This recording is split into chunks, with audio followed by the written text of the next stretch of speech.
Alright, welcome back to another video, you guys. Today we're going to talk about Subaru STI and the top things that I actually hate about owning this car. Let's get into it. Sushi?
So imagine it's late 2024, 2025, whenever you're watching this. Are there things that I might hate about owning this car after having it for 2 years? Of course there is, otherwise I wouldn't be making this video. And I watched a few videos out there. To me, it was a little bit nonsense, the things that they're complaining about. So I wanted to make my own video.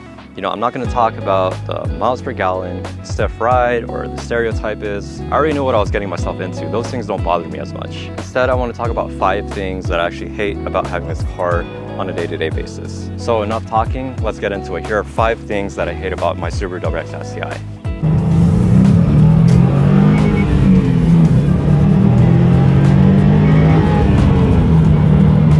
So, number 1 thing, what I hate about this car.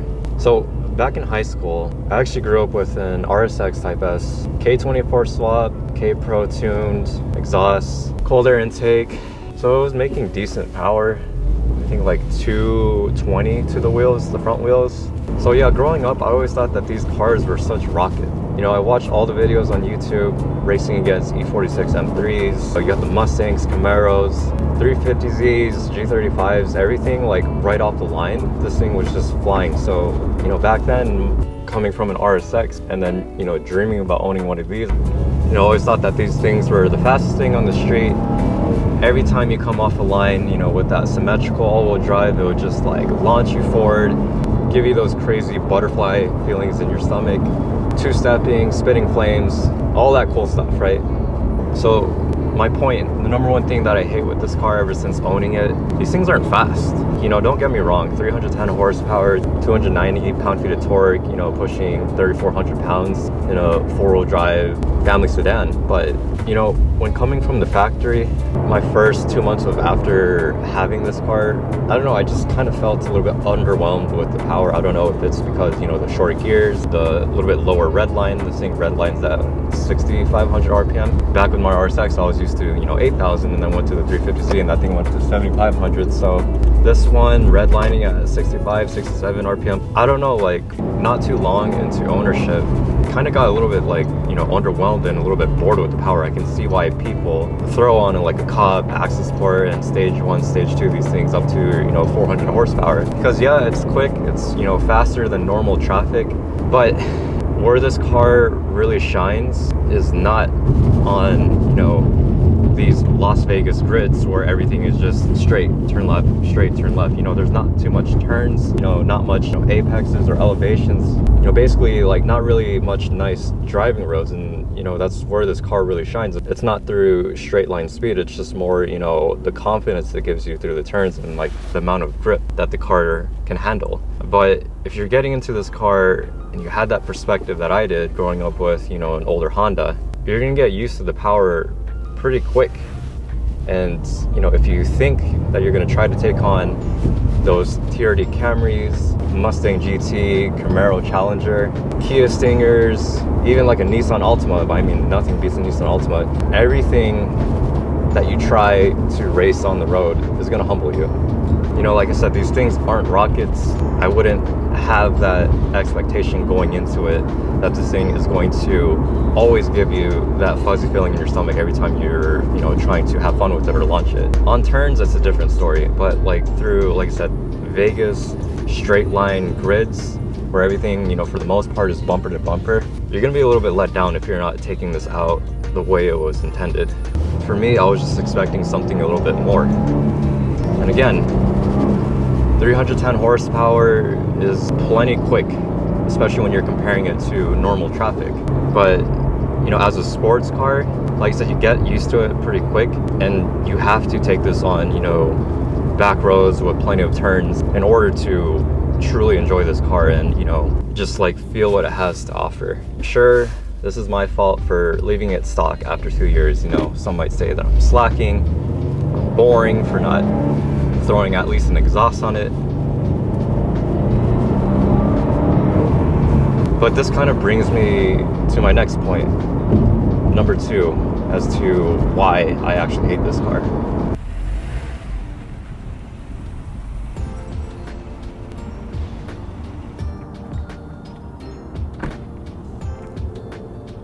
All right, so I'm gonna have to pull over for this one because number 2, the biggest thing that probably bothers me about this car, something I genuinely hate every time driving it, and probably gonna be my longest rant in this video because I actually have a lot to say about this. And number 2, that is all the reliability scares that this car has. And the internet telling me that it's only a matter of time till my EJ is gonna explode. You know, if you're new to this channel, you know that this car is 100% my daily driver first, then fun.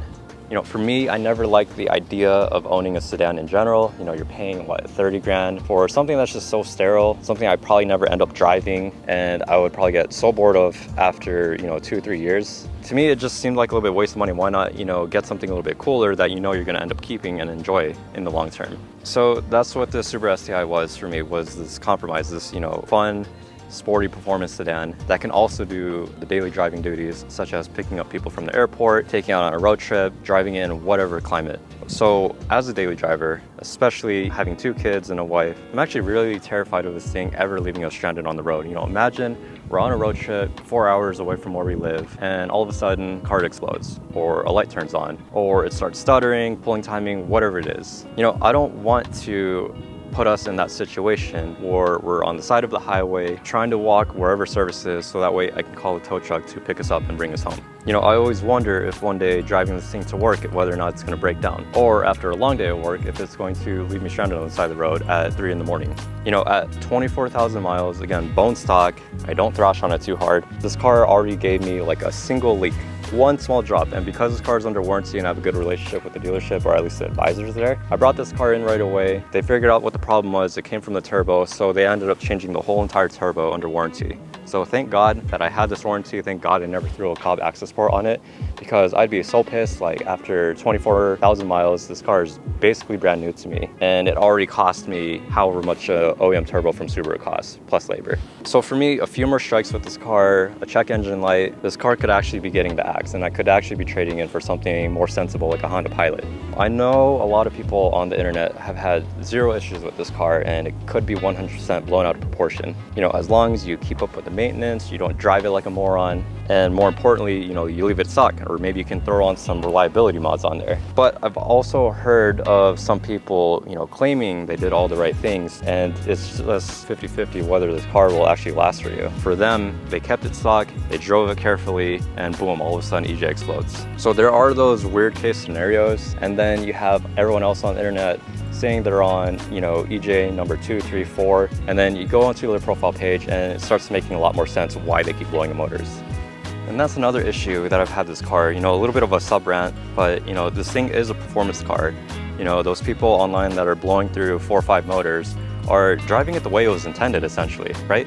You know, if not, why not just get something more sensible like a Honda Accord or Toyota Camry? You know, though this thing is a performance car, it's actually super particular in how you drive it, how you take care of it. There's rules to follow, otherwise you're gonna risk blowing the motor. You know, for example, you can't bog the car, or aka you can't push it hard at 1500, 2000 RPM. You can't push it hard also with high IATs or intake air temperatures. Basically, if your car is sitting in stop and go traffic and it's 110 degree Vegas weather, you probably shouldn't be redlining it after every street light. They say that you shouldn't be banging the red line 65, 6600 RPM. For me, I actually set mine to 6200 RPM on the one-eye shift. And then, you know, as a tuner's car, a lot of people say that you shouldn't be tuning it, you know, otherwise you risk blowing up the EJ. Unless you absolutely do all the right things, you know, you buy the right parts, you have a legitimate tuner, you do your research, and more importantly, you have deep pockets to cover this. All of this doesn't make a whole lot of sense to me. Why buy a sports car if you feel so paranoid driving it the way that it was advertised? Why buy a tuner's car if you feel like you can't modify it, otherwise you're gonna blow up something?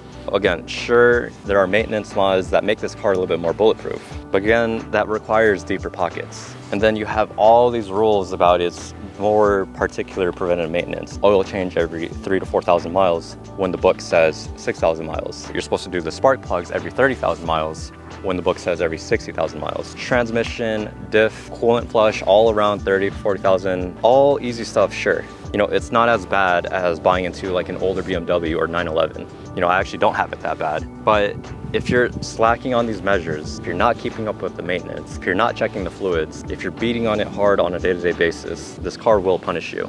And again, this whole thing could very much be well blown out of proportion. And I just have super high anxiety, and I'm probably better off driving a Tesla Model Y. But all of these reliability scares will always live rent-free in the back of my mind. You know, it'll always be the reason why I never slap on a Cobb access port and figure out how to tune this thing to 400 wheel horsepower. Why I don't regularly bang on the rev limiter. Why I'm so anal about the car's maintenance. And why I leave it stock. You know, I get it. I'm boring. I should just beat on it, have fun.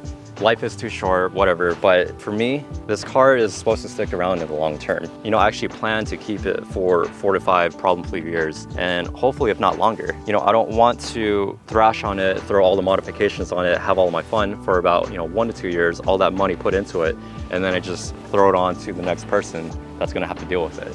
And then overall, it's just so hard to come across, an unmodified, well-kept Subaru STI, because these things are just always destined to get thrashed on. So yes, I do complain about how slow this car is, but I'd rather spend more time on the road versus thousands of dollars dumping modifications into it and then risk having it stay at the shop for 1 to 2 months while it's getting repaired. I'd rather go out and experience different sceneries, take it out on road trips, and more importantly, being able to drive my family around without having to worry about us getting stranded on the side of the road.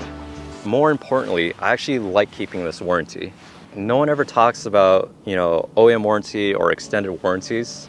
To me, that's probably like the best money spent on a car. The fact that I had that single drop right away, I brought it to Subaru, they gave me a lift home, they offered me a rental if it needed to stay longer, and they replaced the entire turbo without any issue.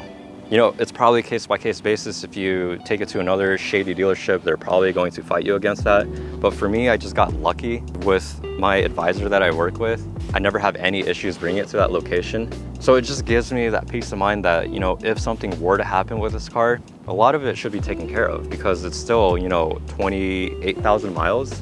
A lot of the things are still covered under the powertrain warranty, as long as I keep it stock.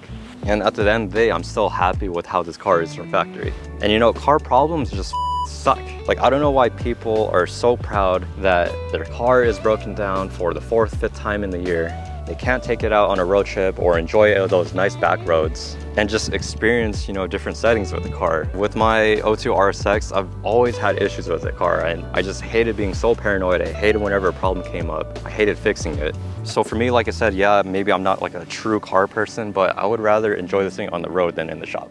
So again, this is more of my daily driver than it is a fun performance car. And just seeing all the memes and all the horror stories on the forums, it does get to me. And if you're in the market for picking up one of these cars, you have to figure out which you prioritize more. Like, do you want this as your dedicated track or sports car? Or do you actually want it to be, a daily driver first and then a fun car second?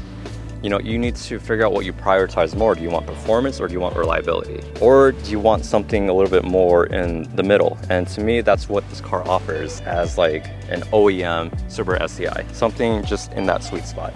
So more importantly, you have to know yourself and whether or not the internet will make you paranoid like it does to me. basically, to sum up my number 2 rant, number 2 reason as to why I hate this car is its reliability scares. You can't always drive it the way it was advertised or it'll punish you. You know, if you modify it, you better do it right. And then you have to be very religious with all the preventative maintenance and fluid change with this car. Otherwise, like I said, it's gonna punish you. Maybe I should get a Tesla. All right, here we are in the future. 12 o'clock, just finished feeding my 3-month-old.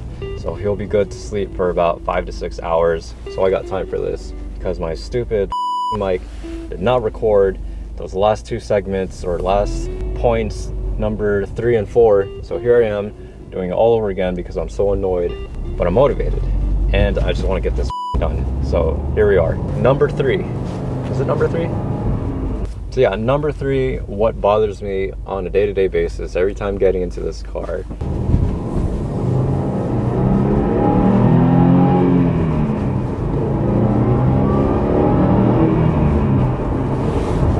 That EJ motor, to me, is probably one of the best sounding turbocharged 4-cylinder motors that you can probably get in like the late 2015s, 2020. When you're comparing it to something more modern, you know, Civic Type R, Golf R, what is it, Hyundai Elantra N, GR Corolla if you want to count that, even though it has 3 cylinders. You know, even the new WRX or the GR86 and BRZs, all of them with 4-cylinder motors, you know, whether it be naturally aspirated, turbocharged, in my opinion, they just sound pretty forgettable. Coming into something like this, you get that iconic, that classic unequal length boxer rumble. You know, you hear it coming down from miles away, you know exactly what car that is.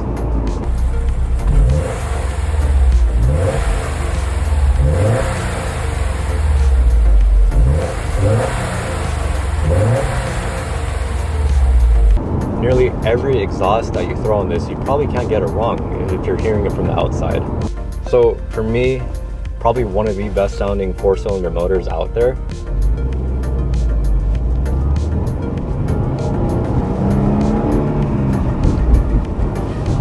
Especially from the inside. But what bothers me is not how good it sounds, but the fact that Subaru gives you the most muted exhaust. Stock exhaust from factory, you know, at cold start, you can hear the rumble. It's a little bit more pronounced, but once it warms up, muted. First gear, second gear, up to third gear, you can really ring it out and enjoy the sound of that boxer rumble a little bit more. But once you start getting to the higher speeds, like, you know, 4th gear, 5th gear, going about like 60, 70 miles an hour with all the NVH, it just cancels out any type of sound that's coming from this engine. When I first bought this car, it came with a Tomei titanium single exit exhaust. To me, it sounded really cool. But after the first few months, I got pretty tired of it. To me, it was just like a little bit too showy. You know, just driving casually, it felt like, or it sounded like I was trying to race everybody on the road. And especially when I'm trying to have a little bit more fun with the car, to me, it was just pulling a little bit too much attention. And, you know, I don't like that feeling whenever I'm having fun with this car. I don't like to make it so obvious to everyone in the world. I know I'm not trying to show it off, but, you know, when I'm really pushing the car, you know, I just want to enjoy it for myself. And I don't want to have to worry too much about attracting, you know, unwanted attention or a cop that's just hiding down the street that they can hear you coming down. So that exhaust didn't last, got rid of it, and went straight polar opposite to an OEM Subaru STI exhaust. And when I first started it up, it sounded so freaking quiet. Like, couldn't entirely tell whether the car was on. Sure, there's like a little bit of rumble or a hum to it, but when driving the car, it was a little bit difficult knowing when to shift because you can't really hear where you're at in the rev range. And another thing too is, like, you couldn't really hear how much throttle input you're putting. So you could be revving this thing out to 3,000 RPM and letting go of the clutch, and next thing you know, you're burning the clutch. So that's kind of why I like having that louder exhaust, is because you can kind of like fine tune or modulate better your clutch engagements, your throttle input, things like that. You know exactly when to shift. You can hear when the car is needing to shift. Versus getting into something like this, so muted, and I can't imagine how much worse it would be if you're wearing a helmet. For me, I don't wear a helmet, I don't track the car. But if you're intending on tracking this car and you're wearing a helmet, absolutely you have to upgrade this exhaust, because otherwise you're probably going to be redlining it without even noticing.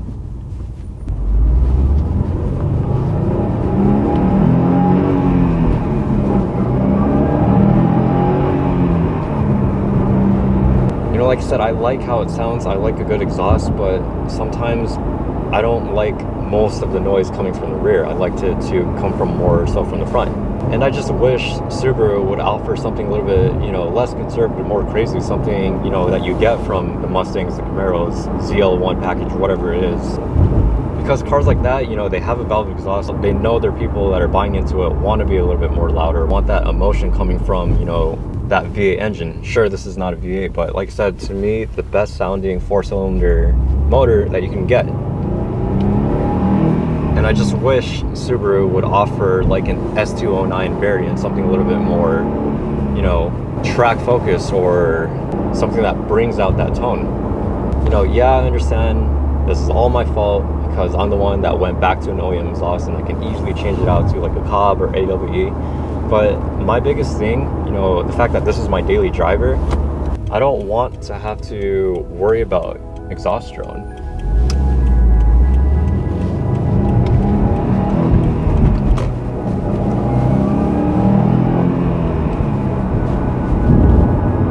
To me, I kind of find it hard to believe that an aftermarket exhaust can actually be drone free for like the long term.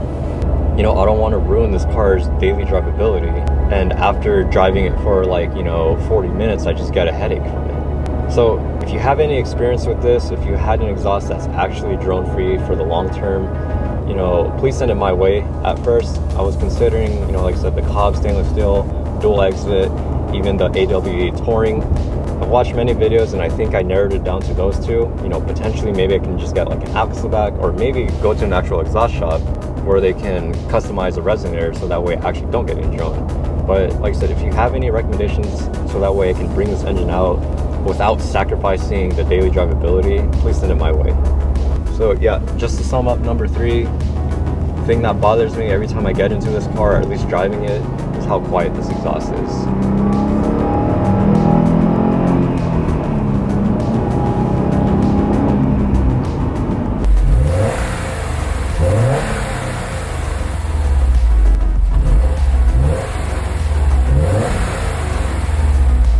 Alright, number four that bothers me every time I'm driving this car. To me, this is probably like a little bit more of a minor issue.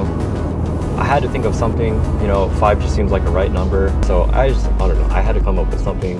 And this is something my wife actually helped me pick out. And it's that this car's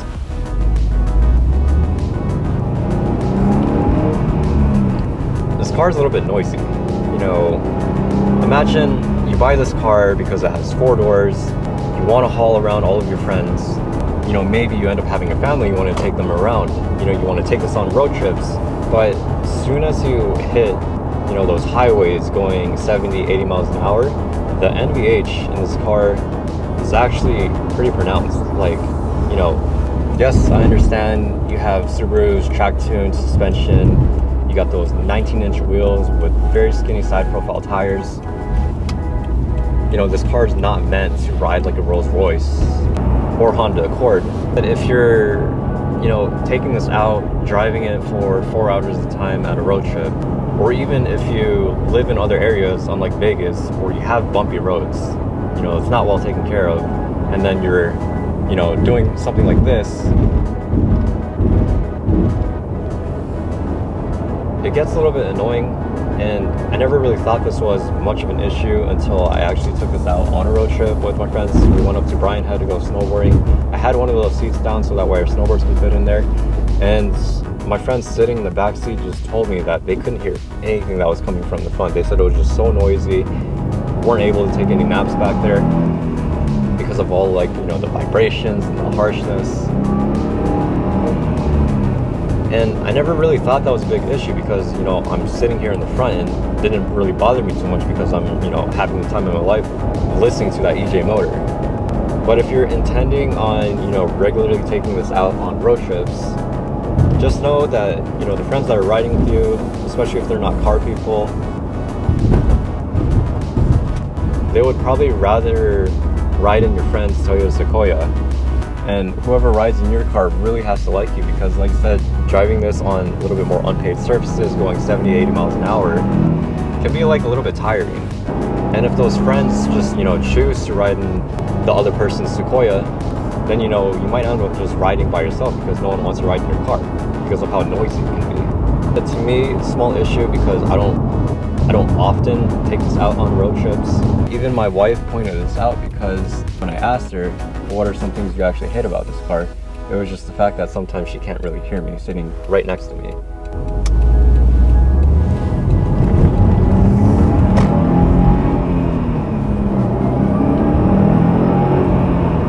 And that's probably my fault because I'm monotone and more soft-spoken, but anyways, it is what it is. Number 4, what bothers me about this car, and like I said, a little bit more minor issue, is its NVH.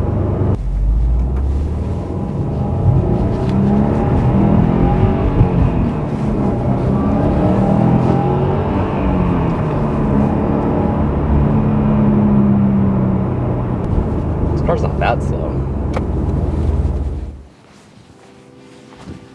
Alright, so lastly, number 5, top thing that I actually hate about driving this car, or what bothers me every time getting into it, and I'm probably gonna get a lot of hate for this.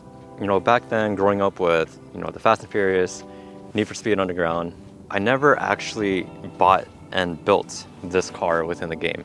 It was always Evo versus STI, and I was always Team Evo because, you know, Evo 8, 9, 10, to me, those cars were just so much cooler looking, more iconic to me, especially in, you know, red, white, black, even gray. You know, my first actual dream car was not an RSX Type S, it wasn't a 350Z, but it was actually an Eclipse GSX. And I grew up thinking about how cool it would be to have both the Eclipse GSX paired with a Evo 9 or Evo 10. So number 5 thing that bothers me with this car, sometimes getting into it, I actually wish it was an Evo. Now, I'm sorry to myself and to those Subaru loyalists. And again, I just feel ungrateful for saying this, and I just feel guilty for even thinking about it. You know, I know what I have is special, and it's a lot of people's dream cars, but I just can't help with the fact that whenever I see like an Evo 9 or 10 on the road, I just can't help but like envy it and like just think to myself how much cooler it would be to have one of those in my garage. How much cooler they look to me, how much more of a presence it has compared to the STI. The rarity of those cars versus this, like it's just once in a month maybe where I would see one, especially like an OEM, you know, unmodified condition, versus this one is at least like, you know, 2 to 3 times in a week, and then we're always waving at each other. You know, even, you know, for someone like me that hates everything modified, whenever I do see like an Evo 9 or 10 on the road, when it's like properly tuned and has all like the nice aesthetic upgrades, to me they just look so sick. Like this is just like the epitome of a Japanese tuner's car right there. This generation, to me, is probably my favorite looking generation. But if you think about it, this thing actually copied the Evo 10. They call this the Evo I. Just to sum it up, you know, the rarity for the Evos is way cooler. It's always been my childhood dream car ever since Need for Speed Underground and Fast and Furious. This car didn't actually become my dream car until after watching Baby Driver, which I know probably sounds pretty lame to you.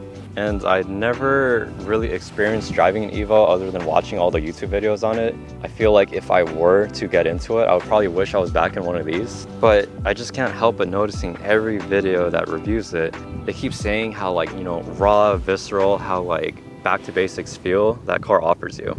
Compared to something like this, you know, it's more comfortable, more modern, which isn't always a bad thing, especially for a daily driver. But like I said, I always wonder, you know, what it would be like to be owning an Evo. And to me, they just look cooler. You know, I get it. I'm being naive. I've never drove one before. And in reality, as a daily driver, this Subaru 100% wins, hands down. You know, it has Apple CarPlay, it has its safety, it has a more livable interior. You have Alcantara red inserts, both in the front and the rear. You know, you have all that visibility.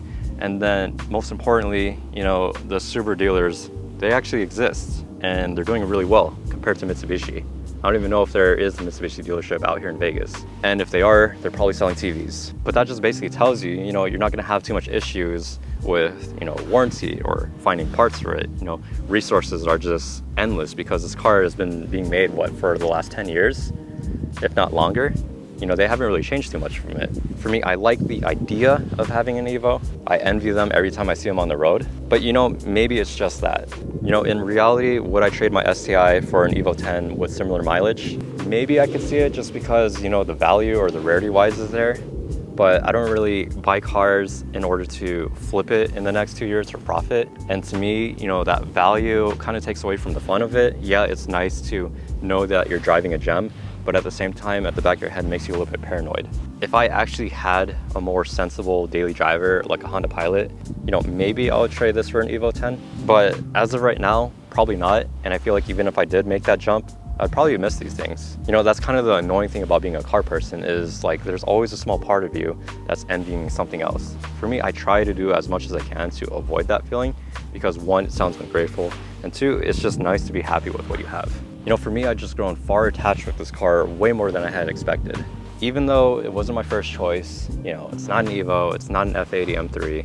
You know, I couldn't stand the stereotype, you know, the boy racer looks, the large wing, people calling me lesbian. 2 years later and onward, I absolutely love this thing, and I can't really, you know, picture myself getting rid of it. I just feel so bad or guilty even thinking about wanting to sell it. Like I said, with this car, not only is it my daily driver, but I just want to keep it as long as I can, keep it healthy, keep it on the road, keep it looking showroom new for as long as possible. As long as this thing, you know, takes care of me and my family, doesn't throw a bunch of lights or leaks all over my garage, I want to keep this thing for as long as I can. All right, so there you have it. Top 5 things I kind of hate about driving this car.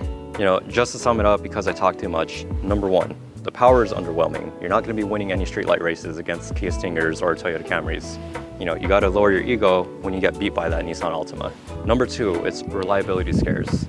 You know, unless you're buying one as a single owner, low mileage, unmodified condition, there's just, to me, so much to worry about. And the only reason why I still have this car is because I am that second owner, because I left it stock, and because I kept up with all its maintenance. To me, there's just so many worries about it. And you know, sure, many of you probably have had 0 issues with your car. You brought it up to 100,000 miles, even tuned it without any problems. But there are some out there, you know, it's pretty well known that Subarus are just bound to have some issues. You know, number 3, the stock exhaust on this car is so freaking muted. The EJ, like I said, in my opinion, don't fight me, has probably one of the best sounding 4-cylinder turbocharged motors. You know, in comparison to, you know, the new Civic Type R, GR Corolla, even though it's a 3-cylinder, you know, even Golf R, Hyundai Elantra N, none of those cars sound as good, you know, the engine itself. Sure, it has an exhaust on it, but, you know, I could throw an exhaust on this and make it sound even better. To me, what I'm talking about most is, you know, the character, the note that the engine actually gives you. And in my opinion, a lot of those cars sound a little bit forgettable. And I just hate how Subaru, they give you such a conservative exhaust. Like, I wish they had like an S209 option variant, something a little bit crazier, because, you know, you look at the American side, you know, Camaros, Mustangs, they have those valved exhausts where you can really enjoy the motor without having to deal with drone. So if you have anything in mind, you know, I'm open to recommendations. And then number 4, as a daily driver or a passenger vehicle, the NVH in this thing is a little bit annoying. Like I said, little issue in my opinion, but it's something to keep note of. And then lastly, number 5, again, you're probably gonna hate me for this, is getting into this car. Sometimes, or a lot of times, I actually do wish it were an Evo. Now, again, don't get me wrong, I absolutely love this car. I don't know how many times I've said it so far. You know, I thought I would buy this, get my fix, 2 to 3 years, probably look into selling it to something different. But, you know, I'm still very far from those thoughts. Like I said, I get so sad just even thinking about listing this thing up or trading it in for a Honda Pilot or even like a Civic Type R. You know, similar class, similar type performance, but to me, like, I've grown way too attached to this car. To me, it's just more special. I feel like I would have that issue too, driving a Civic Type R. Whenever I saw these or heard these on the road, I would miss it. You know, I love the EJ tone. I love the 6-speed manual, that symmetrical all-wheel drive that just offers endless grip. You know, all the visibility this car has whenever you're taking on a road trip. The Japanese Gundam looks, all the angles, that large wing in the back that I hated at first. To me, there's just lots to love about this car. Again, it's not all perfect. There are some things that I actually hate about it. And that's why I made this video. But I basically want to help anyone out there, or potentially help anyone there that's kind of in the market for these things, because, you know, if you buy this expecting it's going to be perfect, expecting it to be like the fastest rocket on the road, you're going to be disappointed. If you buy it thinking that you're going to have the coolest sounding engine with this stock exhaust, you'll be underwhelmed. All right, anyways, so if you stuck around this video this long enough, I just want to say thank you for that. You know, I know I talk a lot, but, you know, I hope this video in general helped you kind of make your decision. You know, anyways, let me know what your top 5 things that you hate about this car if you own one of these. Or if you feel like the things that I talked about, are they absolute deal breakers for you? Or if you think I'm being some spoiled, ungrateful, out of touch little shit, let me know down in the comments. But anyways, yeah, thank you guys for tuning in. Thanks for sticking around. Thank you for 1,000 subscribers. I'll see you on the next one.